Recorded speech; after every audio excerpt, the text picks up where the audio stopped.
बिस्मिल्लाहिर्रहमानिर्रहीम। आज मैं आपको एक बहुत खूबसूरत हिकायत सादी सुनाऊंगी, इल्म और दौलत। मिस्र में किसी जगह दो भाई रहते थे। एक ने इल्म पढ़ा और दूसरा माल जमा करता रहा। नतीजा ये हुआ कि पढ़ने वाला अल्लामा हो गया और माल जमा करने वाला एक शाही खजांची बन गया। क्योंकि जिसको जिस चीज की तमन्ना होती है अल्लाह जरूर अता कर देते हैं।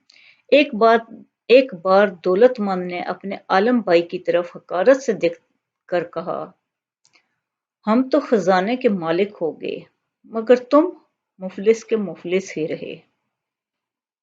आलम भाई ने कहा, मैं तो इस हाल पर अल्लाह का शुक्र करता हूँ, क्योंकि वो अपने इल्म पे खुश था कि इसने मुझे पैगंबरों की मीरास अता फरमाई है, मगर आप हैं कि फिरऔन की विरासत पर भी इतरा रहे हैं। अल्लाह आपको बहुत खुशियां और कामयाबियां अता करे। शुक्रिया।